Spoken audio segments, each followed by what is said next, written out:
Hello, my name is Amaya Garcia and I live in London in the UK.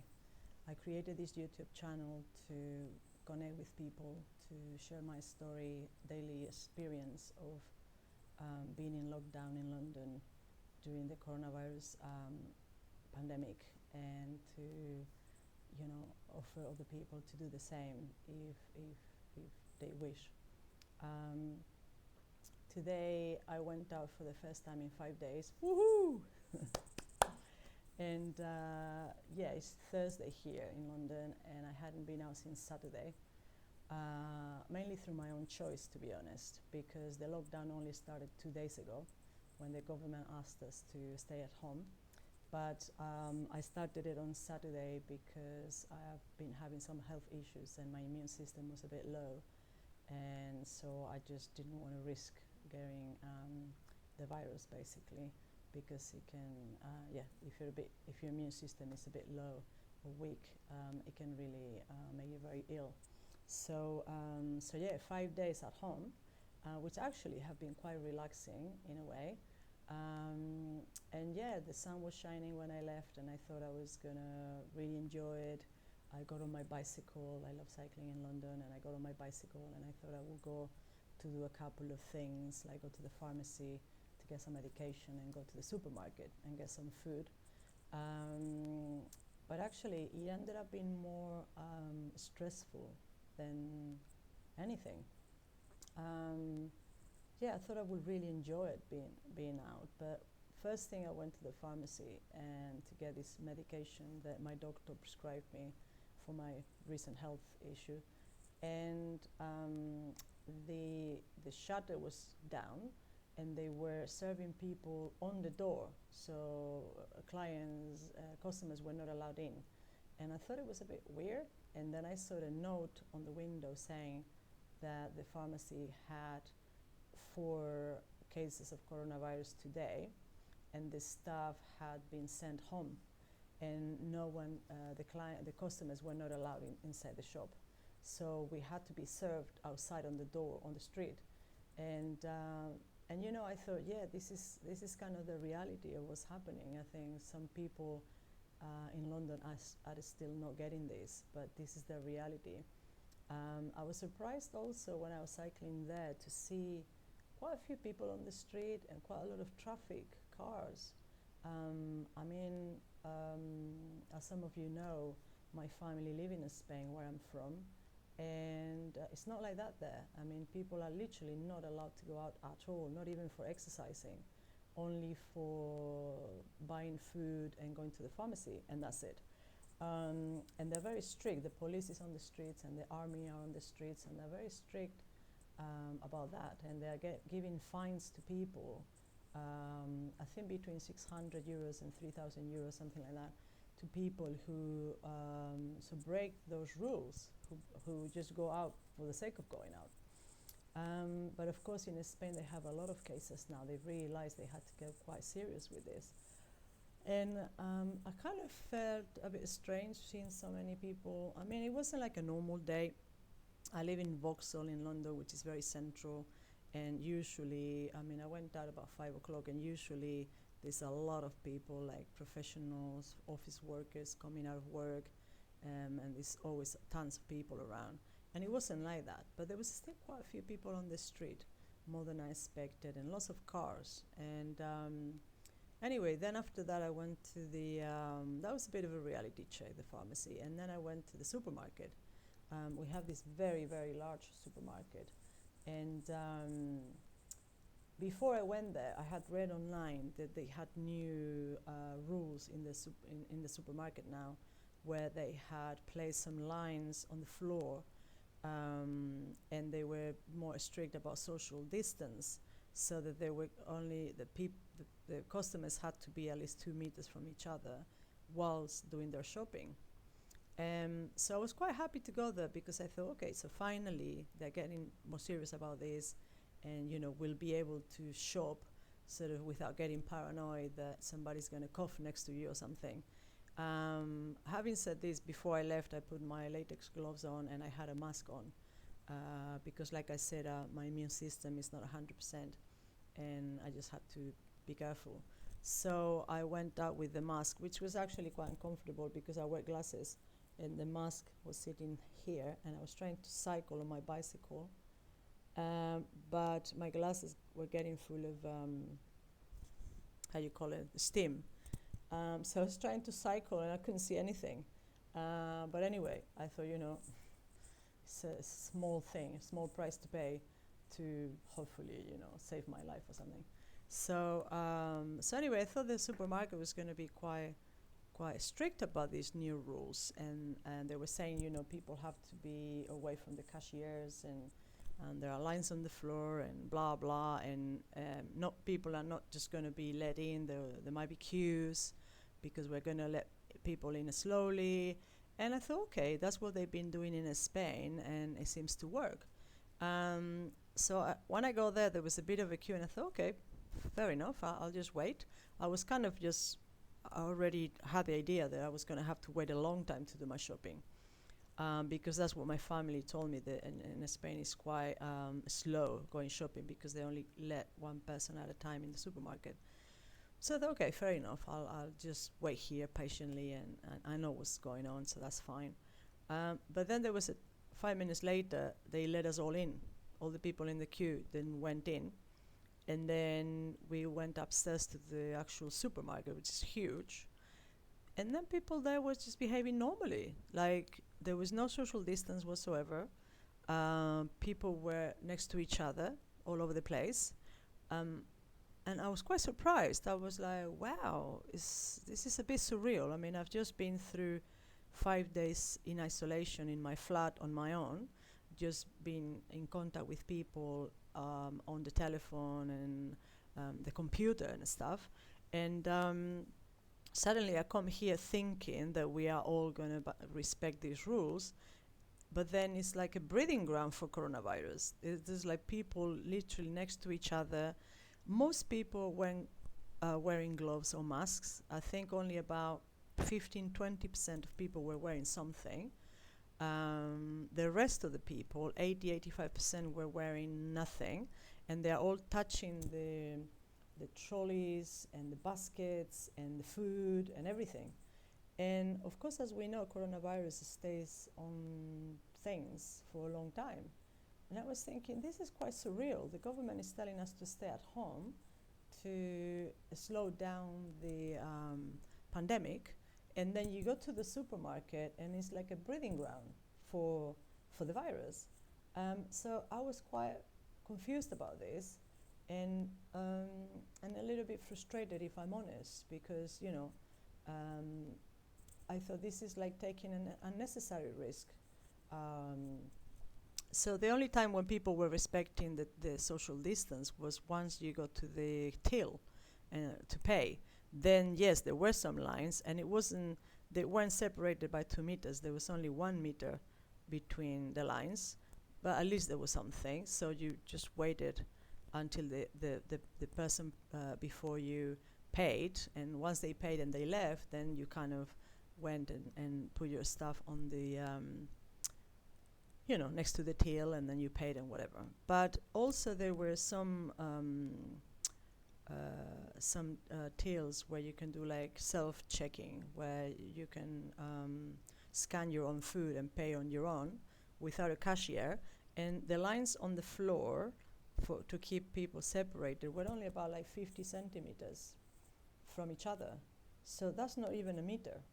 And of course, if 50 centimeters is nothing, it's like the person is standing behind you, and imagine if they just cough or whatever. So anyway, I think the whole experience of going to the supermarket was actually a bit stressful, quite stressful.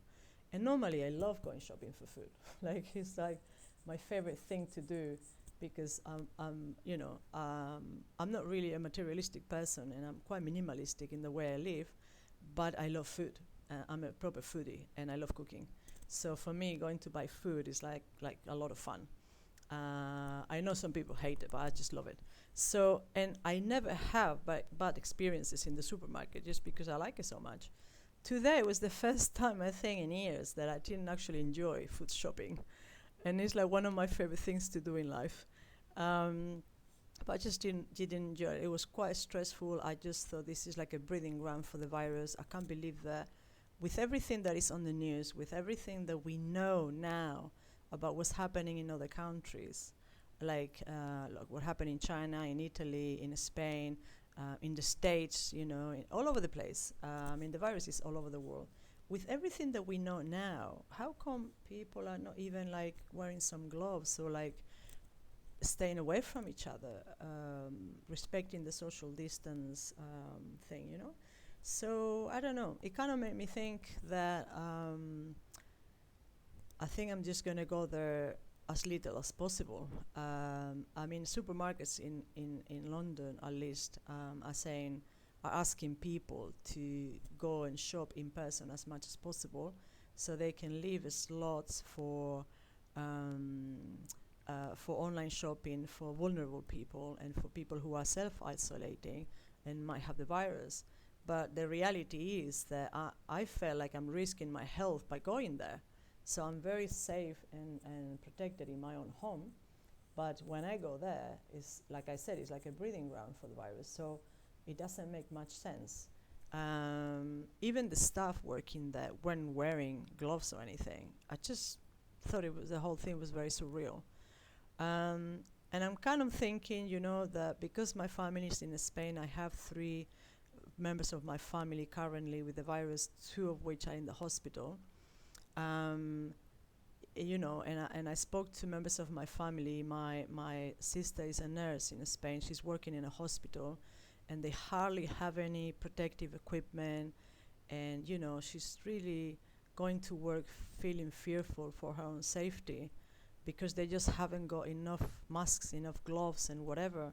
And she told me that some staff there in the hospital are wearing underwear on their faces because they haven't got any masks and they have to wear something. And instead of plastic aprons, as usually the nurses wear, they are wearing plastic bags over the heads. And this is the nurses, this is the doctors and the nurses. So it's pretty serious there. And so, because I'm in touch with her, and she's like told me how bad things are, and she told me that in the beginning people were quite relaxed in Spain, like they are here. They were like kind of, oh well, whatever, just going and going into crowded places and stuff like that, and in the end the government brought in the army and the police, and now everybody's forced to stay home by force, literally by force, because they just wouldn't respect the social distancing and whatever else. And I think that's what's going to have to happen here in the end, because this is crazy. How can you risk your own health just to go and buy some food? It doesn't make any sense. So that was a bit of a downer, because I was looking forward to going out and I was looking forward to my food shopping, as I always do, and that was a bit of a downer. But before the supermarket, though, I did go to the park, to local park, for a little while just to sit in the sun. I actually sat on the grass, and I just sat there with my face in the sun, and it was just like an amazing feeling, after having been in my flat for 5 days. That kind of felt amazing. And it's actually, it's amazing now with the isolation and the lockdown and having to stay at home. It's amazing how you start appreciating the little things, just like being outside, sitting in the park, for example. It's like a big thing now to do that, whereas before we could do that any time. And maybe we took it for granted, because it's a bit like buying food in the supermarket. It's so easy for us in London. You can just go in any supermarket and just buy whatever you want usually. And now we've been like having shortages and shelves empty in the supermarket and all of that. And I mean, luckily now it's better. When I went today, most foods were available. A few weren't. The usual suspects, the pasta, which is fine because I don't eat pasta, so it's fine by me. They can all eat all the pasta they want. And but yeah, apart from a few things, most foods were available. So things in that sense are going back to normal, thank God. But yeah, I mean, the little things. Today also there was a really nice thing happened. Before I went out, I called my neighbor who has the virus and who has been quite unwell this week. If some, if you watch some of my previous videos, we had to call an ambulance for her a couple of nights ago, and in the end she wasn't taken into hospital, but she did get seen by the health staff here. Although they arrived 4 hours later because the ambulance service here is completely overloaded, so it took them 4 hours to arrive. But eventually they turned up, and we stayed up all night just waiting for them. But today she was feeling a little bit better, my neighbor, and we talked on the phone. Obviously, I haven't been in touch with her because, for obvious reasons, so that I don't get sick as well. So when she needed things, I've been just leaving them, dropping them outside her door. She lives only 2 doors from me in a tower block. And so anyway, I've just been leaving things there and just knocking on the door, just texting her to say, I've just left food there or I left whatever. But today, finally, because she was feeling better, we were able to talk on the phone for a little while. And we ended up talking for like 2 hours. And my neighbor and I have never talked so much before, this particular neighbor. And so that was really lovely, and we kind of got to know each other a little bit better. We had a giggle, we had a couple of laughs, and we were sharing stories about our lives and, things about us with each other. And there was a point when I said to her, sometimes bad things have to happen for us to connect with people and to appreciate the little things, like talking to a neighbor. I mean, I live in London, which has like 9 or 10 million people living here. And most people are always rushing. Most people are in the rat race, in the 9 to 5 lifestyle, which personally I feel is very unnatural and very damaging for us. I mean, I also lived like that before, but I got out of the rat race about 3 years ago, and I'm never going back, Now I work for myself. I'm self-employed, which brings all the set of issues with the coronavirus, obviously lockdown, because I'm not making any money at the moment. But that's another story. And but yeah, like most people are always like rushing, busy, always doing, and we just don't get time to meet our neighbors, to like have a meal with them or like have a chat or whatever. And then suddenly we have time, finally. And it had to happen through this crisis, which is really sad. It is very sad because a lot of people are suffering a lot with this virus at the moment, including members of my family, like I said, including my neighbor. But at the same time, the fact that we stopped running around, that we stopped working, it means we have more time to connect with people, even if it's remotely, through the internet, through the phone. So that was really lovely because my neighbor and I never talked so much before. So that was nice to get to know each other and connect. And today's my sister's birthday. And I find myself that I've been so busy in the end that I haven't even called her yet. And it's quite late now. It's about 10 o'clock at night in London. So I'm going to go and do that now. Well, we kind of said we will talk now for a little while. And it's a kind of I think getting used to this isolation and the lockdown and the sort of new way of living now. It is a transition. Obviously, I feel for myself personally, I'm going through this transition from sort of a normal life to now. Not just having to stay at home, but having to be very careful about what you touch, where you go, who is next to you, all of this stuff is kind of a very limiting way of life, and also stressful, because, I found the trip to the supermarket today stressful. I found being there stressful when I looked around and I saw that a lot of people were not taking any precautions. And they were touching everything. I felt quite stressed out about that. So yeah, I'm still kind of, finding, I don't know, just getting used to this new situation. And it's not easy, it's quite challenging. So I find that staying home in a way is easier and it's more comforting, less stressful.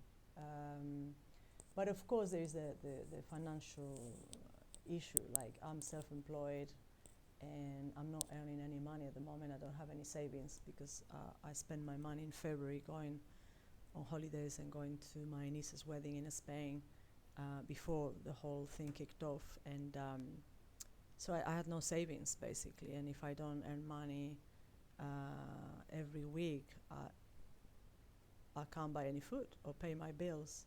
So I was getting a bit stressed out about that. I started making an application for universal credit 2 days ago online, which is a type of financial support that the government in the UK can give us. It's not a lot of money, but it's something.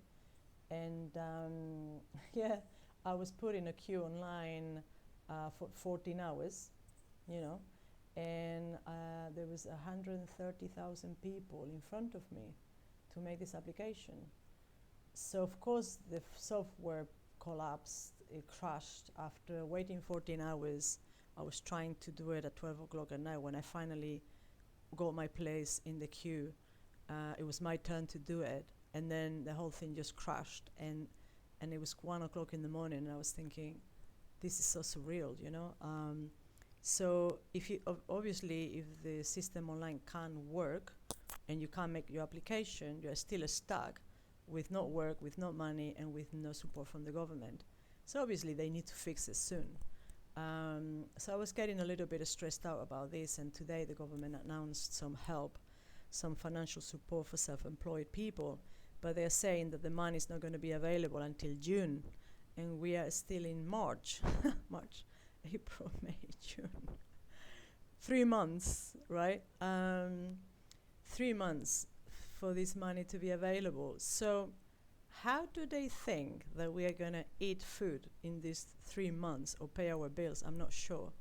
And obviously, it's not just us. This is happening all over the world. This is happening everywhere. It's a worldwide problem that citizens are asked to stay home, and suddenly, and this is where we start seeing the cracks of this capitalist system that we live in.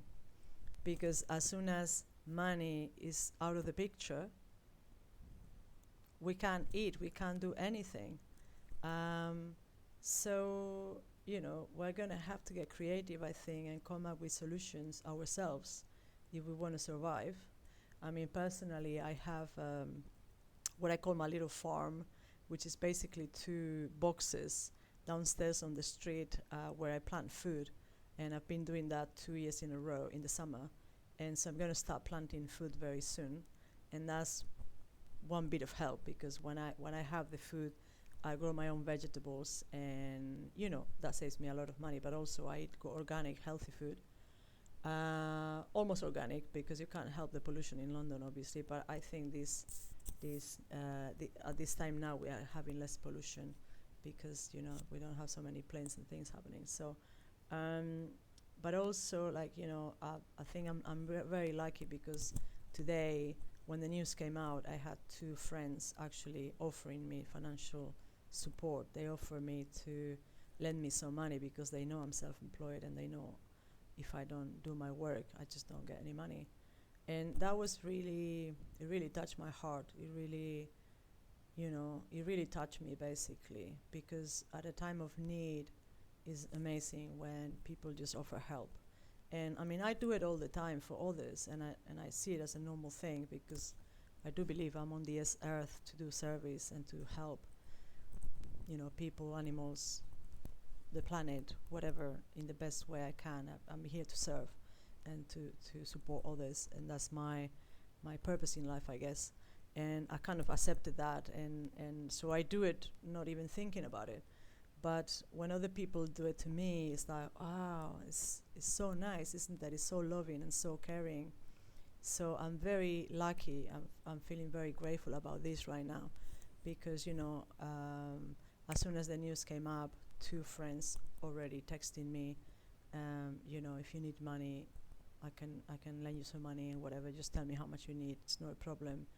And you know, how lucky is that? I mean, I know there are some people out there, you know, homeless people and other people that are not as lucky. They are not, you know, having a roof over their heads. They're not getting any support financially, and as people don't work, they're not able to even help them financially either. You know, so I sometimes you see homeless people near where I live, and there's lots of professional people coming in and out of the transport system and work and everything, and they're able to like give them £1 or £2 or whatever, and or give them some food from the supermarket, some sandwiches and stuff. But at the moment, all of that is gone. People are not going to work, and so those guys are not even having that kind of minimum help that they normally will get. So I think I'm very lucky. I feel very grateful about this. Everything is not good at the moment. Obviously, I'm concerned about my family. 3 people in my family that are sick with the virus at the moment, and obviously with my own situation in lockdown. But at the same time, I feel very grateful to have, you know, generous, kind, amazing friends and people that I can count on at a time of crisis like this. And this is a huge crisis. So, yeah. So with that, I think I'm going to leave it here.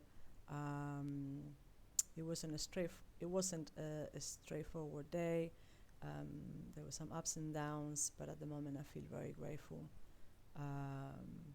for what I have. So anyway, this was day 3. Tomorrow will be day 4. All right, stay well and take care. Bye.